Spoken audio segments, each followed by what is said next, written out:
পার্শ্ব শিক্ষকদের বেতন বৃদ্ধির ফাইল শিক্ষামন্ত্রীর দপ্তরে।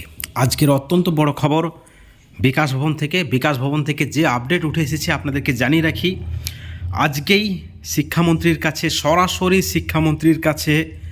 পার্শ্ব শিক্ষক সহ এসএসকেএমএসকে শিক্ষাবন্ধু ম্যানেজমেন্ট স্টাফ সহ রাজ্যের সমস্ত ধরনের সমগ্র শিক্ষা মিশনের যারা কর্মী রয়েছেন, যারা দীর্ঘদিন থেকে বঞ্চিত রয়েছেন, তাদের জন্য বিকাশ ভবন থেকে আধিকারিকদের উদ্যোগে বেতন বৃদ্ধির ফাইল আপনাদেরকে জানিয়ে রাখি। বেতন বৃদ্ধির ফাইল সরাসরি শিক্ষামন্ত্রীর কাছে মুভ হবে এবং শিক্ষামন্ত্রীর গ্রিন সিগন্যালের পরেই সেই ফাইল মুখ্যমন্ত্রীর দপ্তরে যাবে এবং জিও আকারে পেশ হবে।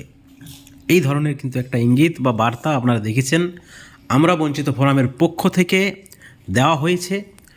তারা বিকাশ ভবন অভিযান করেছিলেন, সেখানে 7 দিন সময় নিয়েছিলেন আধিকারিকরা এবং তারপরে সর্বোচ্চ 10 তারিখ পর্যন্ত, অর্থাৎ 10ই মে, আজকে 5ই মে, 10ই মে তারা আবার যাবেন বিকাশ ভবনে। আমরা বঞ্চিত ফোরামের যারা নেতৃত্ব রয়েছেন এবং আধিকারিকদের কথা অনুযায়ী 10 তারিখ পর্যন্ত কতটা অগ্রগতি হয়েছে সেই বিষয়ে আপডেট দেবেন। এই হলো ফ্যাক্ট। কিন্তু যে খবর রয়েছে যে আজকে বিকাশ ভবন সূত্রে যে খবর রয়েছে, শিক্ষামন্ত্রীর কাছে তাদের যে ফাইল তারা দেখিয়েছিলেন, আমরা বঞ্চিত ফোরামের নেতৃত্বদের ল্যাপটপ খুলে সেই ফাইল কিন্তু মুভ করা হবে শিক্ষামন্ত্রীর দপ্তরে। এবং যে খবর রয়েছে যে 24 ঘন্টার মধ্যে সেই ফাইলে গ্রিন সিগন্যাল থাকবে শিক্ষামন্ত্রীর, কারণ ইতিমধ্যেই আগেই গ্রিন সিগন্যাল কিন্তু দিয়ে দিয়েছেন শিক্ষামন্ত্রী। সব থেকে বড় খবর, রাজ্যের বঞ্চিত সমগ্র শিক্ষা মিশনের আন্ডারে যে সকল কর্মীরা রয়েছেন, পার্শ্ব শিক্ষকদের জন্য, এসএসকেএমএসকেদের জন্য, শিক্ষাবন্ধুদের জন্য, প্রত্যেকের জন্য বড় খবর। কারণ তাদের দীর্ঘদিনের দাবি যে তাদেরকে একটা উপযুক্ত পারিশ্রমিক ভাতা বা বেতন দেওয়া হোক, যাতে করে তারা তাদের যে কর্তব্য, তাদের যে ডিউটি, সেই ডিউটিটা পালন করতে পারে অত্যন্ত নিষ্ঠার সঙ্গে। যদি তাদের পেটে ভাত না থাকে, খালি পেটে শিক্ষা হয় না, খালি পেটে শিক্ষা কোনো দিন হয় না।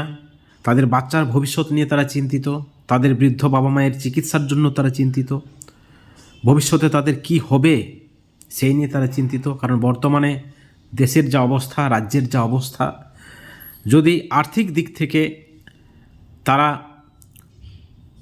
সঠিকভাবে তাদের আর্থিক সচ্ছলতা না থাকে, তাহলে কিন্তু তারা শিক্ষকতার কাজে তারা কিন্তু মনোনিবেশ করতে পারবেন না। কথাটার মধ্যে কিন্তু কোনো অযৌক্তিকতা নেই।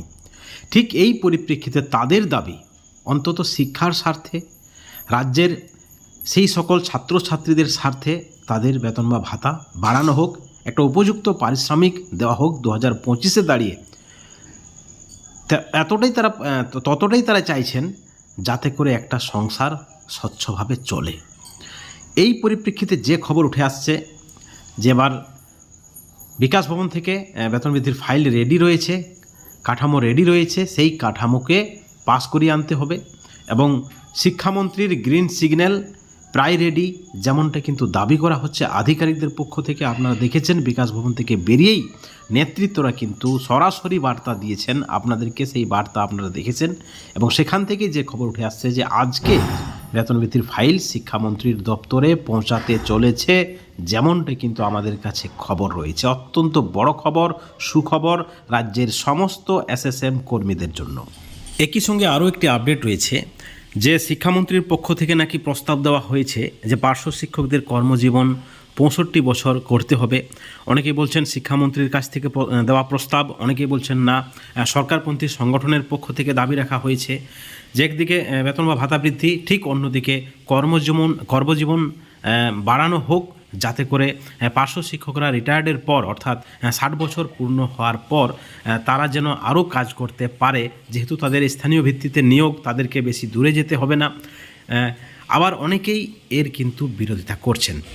অনেকেই বলছেন 65 বছর চাকরির আর প্রয়োজন নেই, যেভাবে কম বেতনে সামান্য পারিশ্রমিকে কাজ করাচ্ছেন সরকার, তাতে আর ইচ্ছে করবে না কাজের জন্য। বন্ধুগণ, যাই হোক, এই বিষয়টা ভাবনা চিন্তা সরকারের বিষয়। সরকার কি ভাবছে সেটাই বিষয়। কেউ যদি কাজ করতে না চায় অবশ্যই আগেই ছেড়ে দিতে পারেন, সেটা কিন্তু তার ব্যক্তিগত বিষয়। কিন্তু প্রশ্ন হচ্ছে যে এই মুহূর্তে যেটা আশু প্রয়োজন, সব থেকে ইম্পর্ট্যান্ট, সব থেকে গুরুত্বপূর্ণ যেটা, যে পার্শ্ব শিক্ষকদের যদি বেতন বা ভাতা না বাড়ানো হয় তাহলে কিন্তু তারা 60 বছর পর্যন্ত বাঁচবে কিনা তার গ্যারেন্টি নেই। আদৌ তারা খেয়ে পরে বেঁচে থাকতে পারবে কিনা, কি হবে তাদের ভবিষ্যতের, অর্থাৎ 60 বছর পর্যন্ত তারা কিন্তু কোনো গ্যারেন্টি দিতে পারছেন না। কি করে তারা খালি পেটে থাকবেন, কিভাবে চিকিৎসার খরচ যোগাবেন? কারণ এক একটা পরিবারে যদি 4-5 জন ধরা হয়, তাহলে বর্তমান বাজারে 2025 দাঁড়িয়ে একটা পরিবার 10,000 টাকায় খাওয়া পড়া, চিকিৎসা, বাচ্চাদেরকে পড়াশোনা, যাবতীয় কাজ যদি আপনারা ধরেন, জ্বালানি গ্যাস থেকে শুরু করে মোটরসাইকেলের পেট্রোল, তাহলে কিন্তু অর্ধেক মাস অর্থাৎ 15টা দিনও কিন্তু কাটবে বলে মনে হচ্ছে না। ঠিক এই পরিপ্রেক্ষিতে জোরালো একটা দাবি উঠতে চলেছে পার্শ্ব শিক্ষক সমাজ থেকে তথা সমগ্র শিক্ষা মিশনের আন্ডারে যে সকল কর্মীরা রয়েছেন তাদের পক্ষ থেকে, যে অবশ্যই আশু প্রয়োজন রয়েছে বেতন বা ভাতা বৃদ্ধির। এবং তা যদি না করা হয় 10 তারিখের পর আমরা বঞ্চিত ফোরামের পক্ষ থেকে নেতৃত্বরা কিন্তু পরিষ্কার জানিয়েছেন যে আপনারা তৈরি থাকুন।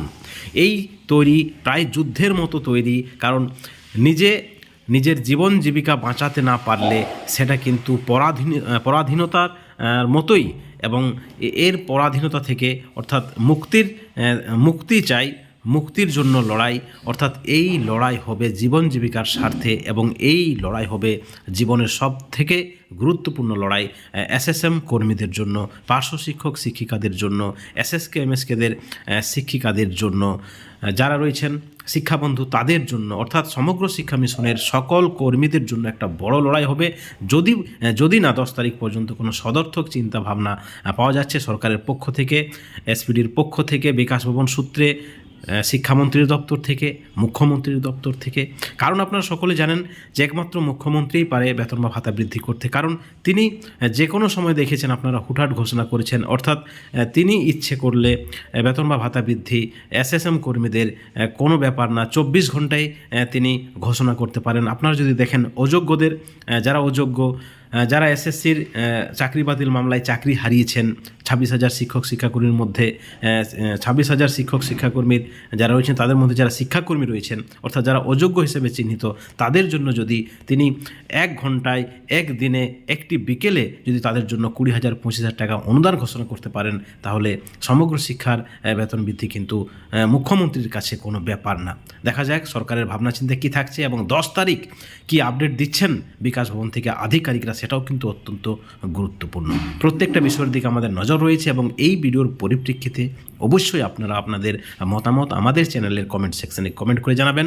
যদি ভিডিওটি ভালো লাগে লাইক করবেন, যাতে করে রাজ্যের সকল স্তরের মানুষের কাছে ভিডিওটি পৌঁছে যায়। ভালো থাকুন, সুস্থ থাকুন। Thank you so much.